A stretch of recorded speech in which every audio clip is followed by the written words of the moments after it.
小学校の授業の一番最初にあった目当てってやつ、もっと他にいい表現あったんじゃないかなって未だにずっと思ってます。どうも、てにゃんです。今回がですね、第2回企業タイアップでございます。っていうのがですね、普段の動画で皆さんからいただくコメントの中からいくつかお答えできればなと思いまして、質問コーナーというか、リクエストコーナーっていうわけでもないんですけど、なんかそういった感じの趣旨でございます。で、個人的によく拝見するのが、まず1個目、また魚シリーズを。で、2つ目、調理編をもっと長く。で、3つ目、僕の使ってる調理器具の紹介を。この3つは以前の動画から皆さんからコメントでいただいていたので、今回はこの3つにお答えできればなと思うんですけど、3つ目の調理器具の紹介をっていうものに関しまして、今回お声掛けいただいたのが、たまたま僕が普段から使っている調理器具だったので、調理器具というかメーカーっていうんですかね。これはちょうどいいやないかいと思いまして、今回こういった動画に至ったわけですね。で、今回の調理器具はフライパンなんですけど、詳しい内容はまた調理編の方で確認していただければなと思います。で、今回は魚もさばきますんで、結構大きな魚を、前置きはこの辺にして、早速今日も作っていきましょう。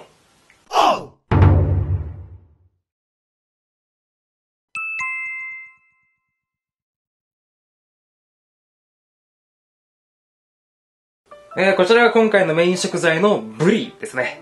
今年に入って2回目のブリですけど、前回のブリしゃぶの時が10キロオーバーやったんですよね。で、今回のブリは 9.5 キロとかでしたね。で、こんなでかいブリがスーパーにドンと並んでて、値段が5800円でしたね。で、ちなみに僕の魚の選び方は、まず目を見て、目が白く濁っていないことを確認して、で、鮮魚コーナーの方に、エラを見ていいですかってまず聞いて、よくスーパーとかに置いてあるこういった袋を使って、ちゃんと直に触れないようにしながら、エラ蓋を開けてここが赤いもの。ここがもっと、なんていうかな、茶色っぽいような、灰色っぽいような感じに変色していたら、もう僕は買わないですね。で、あとはこのお腹の張り具合とかですかね。で、今回もうすでに鱗は取ってあります。本当はこうやって柳葉包丁とかでこうやってすいで取るのが一番いいんですけど、僕にはその技術がないので、もうこういった鱗かきで、ある程度綺麗には取れます。ではまずヒレと内臓と頭を取っていきます。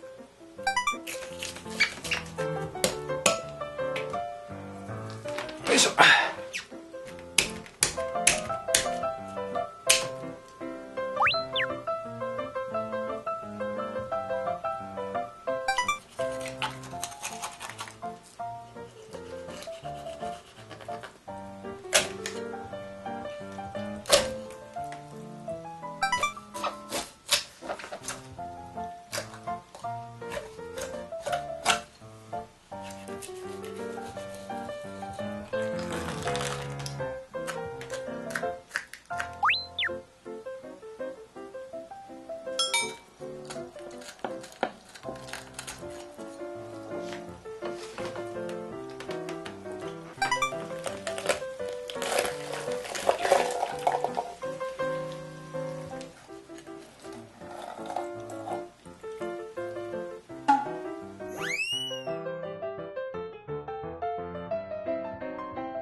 で、ちなみに今回のブリはメスでしたね。確かブリの産卵期が3月とかそこら辺やったと思うんで、またこれから少しずつ卵も大きくなってくるかなって時期ですかね。で、ちなみにここの中に入ってる卵と胃袋とハツと肝臓は今晩の僕の夜食ですね。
これで今大体こんな感じですね。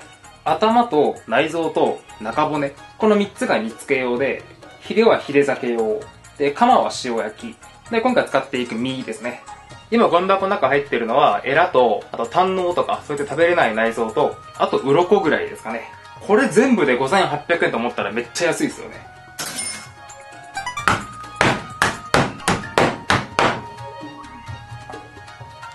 ではここから腹骨をすいて、で、血合い骨取って、背中側のお節とお腹側の目節で分けていきます。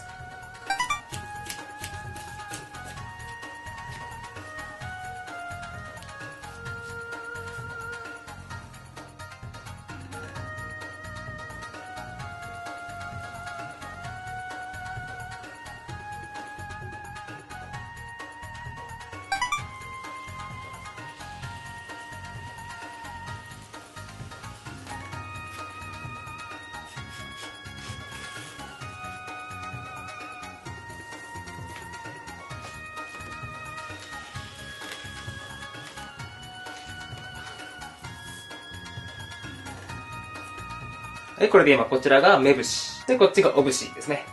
で、僕個人的にこっちのお節、背中側、こっちはお刺身が美味しいと思ってるんですよ。で、こっちのハラミ側は火を通した方が僕は美味しいと思うので、なので今回はここのトロのとこだけを使おうと思います。で、こっちの一部は自分で食べて、残りはお隣さんにお裾分けって感じですかね。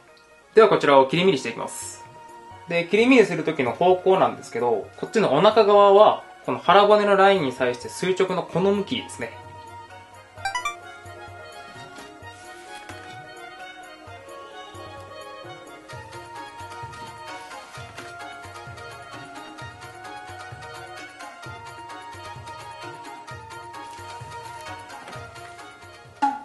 いやー、我ながら下手くそですね。厚みが全然違いますもんね。今回はこれに下処理とか、下味とかつけることなく、このまま調理していこうと思うんですけど、どうせこの後甘辛いタレが絡みますんで、特に下味は必要ないかなと思います。で、生臭みとかが気になる方は、これの両面に振り塩をして、20分から30分ぐらい置いて、水分をキッチンペーパーで拭き取ってから調理してあげてください。そしたら臭みとかを含んだ水分が出ると思いますんで。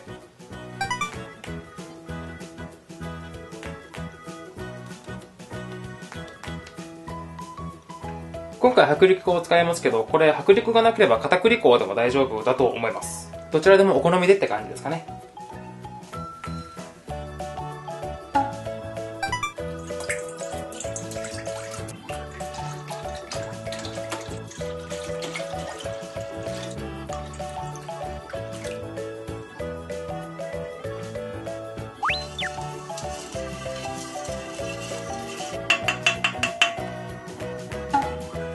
あれからですね、まずキッチン周りを片付けるの調理できんなと思いまして、まな板とか洗ってたんですけど、その間に、まずこういった感じでほぼほぼ血抜きが終わった感じですね。こういう風に肝の色が茶色っぽくなってきたら OK って感じですかね。で、ブリカマも焼き終わりまして、荒炊きも完成って感じですかね。もうしばらくの間、食べ物は困らんですね。で、ここからは冒頭にもお話しした僕のフライパンの話なんですけど、まず一度ここに普段使うフライパンをバッと並べてみようと思います。では行きます。せーの。今主に使ってるフライパンがこんな感じですね。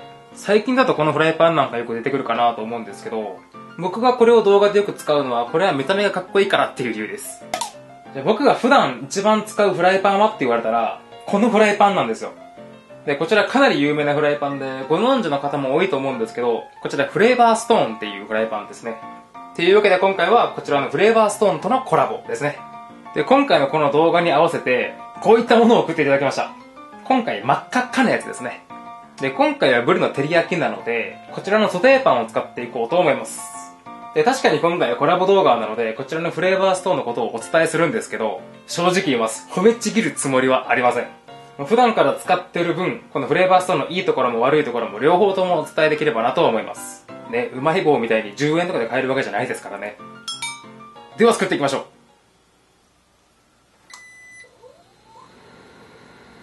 う。このフレーバーストーン、一気にここが熱くなるっていうわけではないんですよ。僕の中では。で、一気にここが熱くなるわけじゃなくて、全体がじんわりと温かくなってくるって感覚なんですよ、この子。だから中心も端っこも全部同じ温度で均等になるって感じですかね。で、まず油は使わないんで、フレーバーストーンの場合。今、ブリを置いても、こう、くるくる動くぐらい。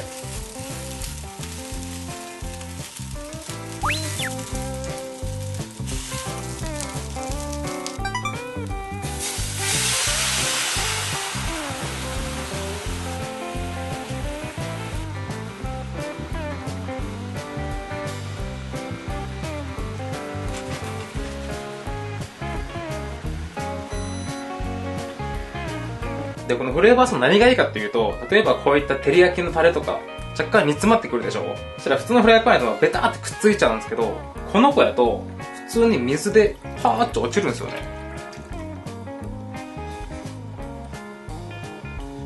だから洗い物がめっちゃ楽なんですよ。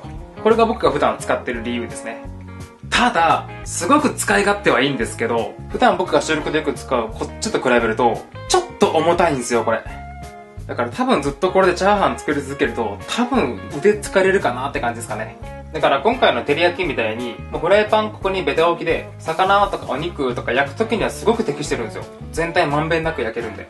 でも結論で言うと、普段使いのフライパンとしてはかなり優秀かなと思います。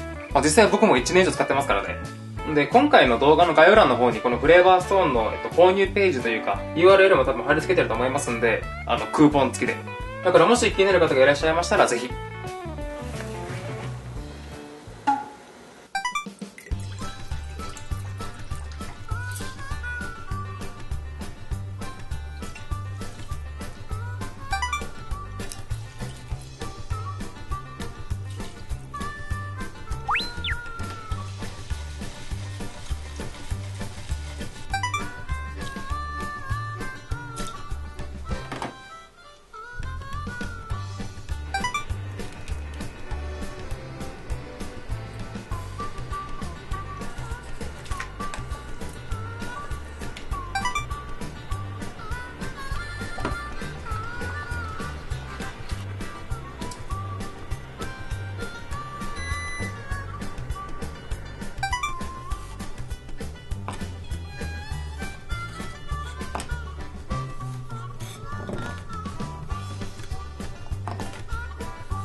というわけで無事に完成しました。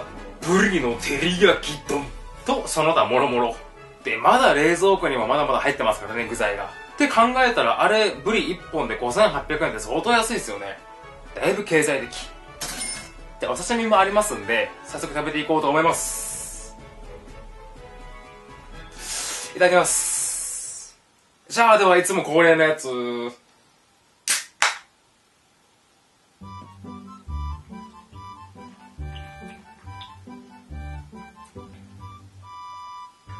はあ、うまっ。やっぱ魚さばいた後のビールはうまいよ。このために頑張ってるからね。まず刺身からかな。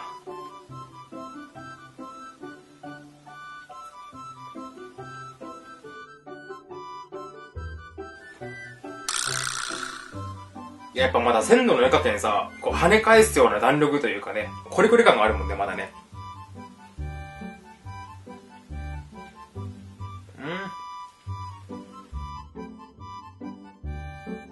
じゃあ次、粗大根。意外と結構染みましたね、あの短時間やけど。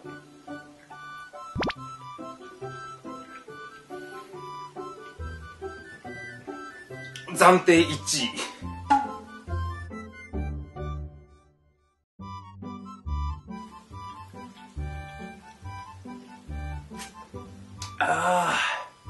相性抜群。正直なんだかんだ言って、魚で一番美味しいの僕これと思ってるんですよね。魚のアラと大根を煮込んだこれ。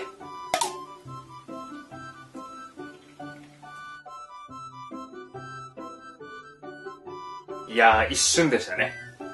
で、今回は特にレシピとかも書いてないんですけど、撮影もしてないし、前にお話ししたサブチャンネルとかができたら、そっちでご紹介できればなーって感じですかね。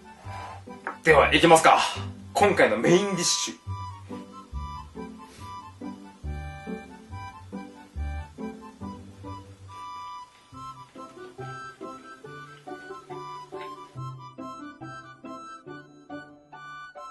もう言わずもがなでうまい。もう安定した美味しさですよね。もうハラミんとこはもうホロホロって崩れるような感覚。で、尻尾に近い方は逆に今度はキュッと締まった密質というか、なんかブリらしい味わいって感じですかね。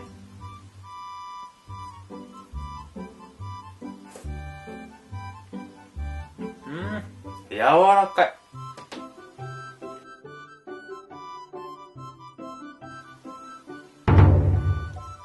で、タレが染み込んだご飯。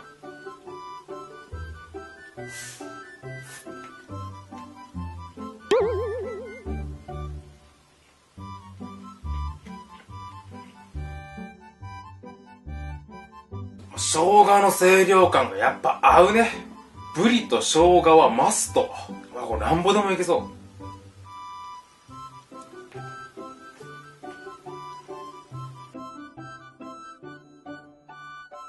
う。んで、このこってり味の照り焼きと、こっちのスープがすっごくさっぱりしてるんで、うまいこと中和してくれますね。意外ともずく酢を温めるのも美味しいもんですよ。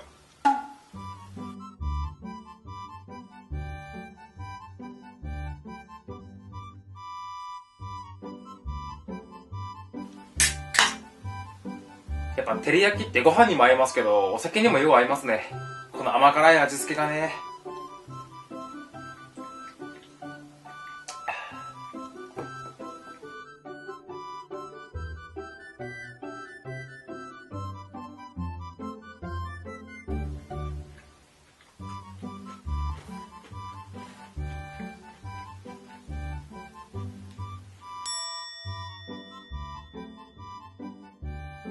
もうですね、カメラのメモリがいっぱいまでなりまして、カメラからパソコンにデータの移行をして、で、5分ほど収録が止まっちゃいました。すいません。完全なるボンミスですね。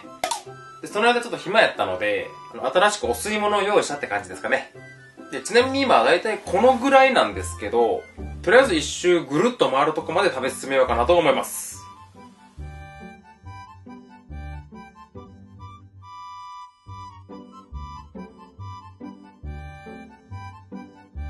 っていうわけで一周ぐるっと回りましたね。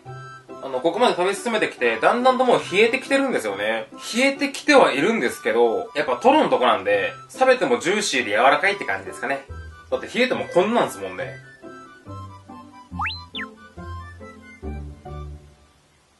では最後のスパートいきますか。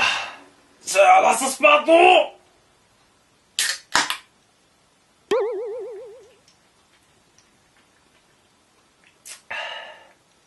てかどうしよう、なんか酔っ払ってきた。